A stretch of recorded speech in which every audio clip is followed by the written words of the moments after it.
Now, Ernesto Castaneda is the director of the Center for Latin American and Latino Studies at the American University. Joins us now from Washington, D.C. Good to have you with us. So, which interests in the U.S. have made Venezuela such a focus of this second Trump administration? Thank you so much, Sammy. Why Venezuela? Well, there's a couple of theories that have been floating around in the media in the US lately. On the one hand, you have Stephen Miller in charge of immigration, who was interested of attacking drug trafficking in Latin America in order to decrease immigration to the US. But as less people have arrived at the US-Mexico border, and there is a lot of cooperation by Mexico and Central America, they have been looking down and they have been centering on Venezuela. And then on the part of Hexed, he's interested in doing something to increase his profile. So again, these attacks on Venezuelan boats and now the detention of tankers seems to be good, easy, opportunistic actions that are supposedly supposed to threaten Maduro so that he leaves the government and creates a regime change in there, which has been an interest of Marco Rubio for a long time. So it's people in the cabinet, people close to President Trump, who are probably speaking on his ear about the importance of this issue that is not really a priority for most of the American public. The way you put it there, it sounds almost like some of those figures you referred to are just looking down, as you put it. Okay, we've got some kind of relationship with Mexico and Colombia in order. Who can we go after next? Why? What is the U.S. goal and strategy here? Does it just want a conflict with someone, and why? What is the thinking or the strategy, if there is a coherent strategy here? There is not a coherent strategy. That's why it's hard to analyze it and hard for journalists everywhere to try to make sense of this. The U.S. is not on the real threat from Venezuela in any way, not even from drug trafficking. But a lot of people in the White House think that it will be convenient for the U.S. to be under a declared war, because that would allow the U.S. to call into action, to invoke the Alien Enemies Act, which will make it even easier for Miller and ICE to deport people without even less due process.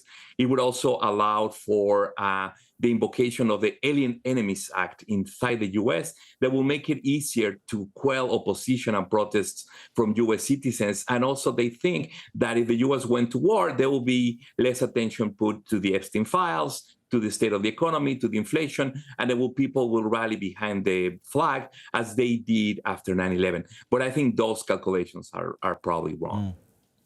How damaging has this proved so far to Venezuela's ability to export oil, when we keep in mind a super tanker carries about 1.7 to 2 million barrels per day?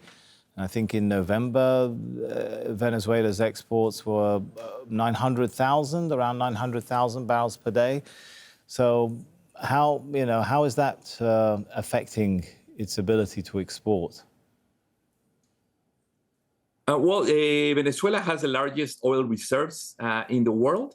The ability to extract the oil has been declining through the years.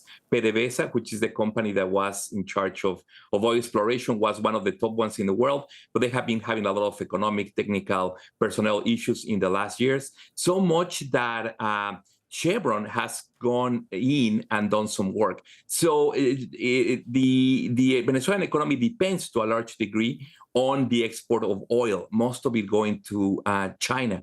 And there's a lot of oil tankers, even though they indeed carry a lot of oil. There's a lot of trade that is happening. And funny enough, the trade with the U.S. Through the agreement with Chevron continues.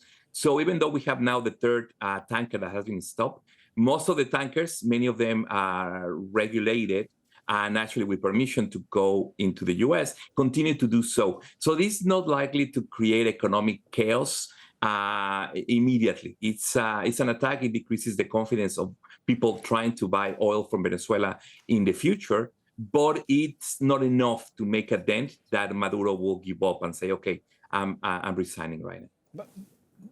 So what is the U.S. strategy then here in dealing with Venezuela's oil reserves or oil production and oil assets? We've heard Donald Trump refer to them as our oil.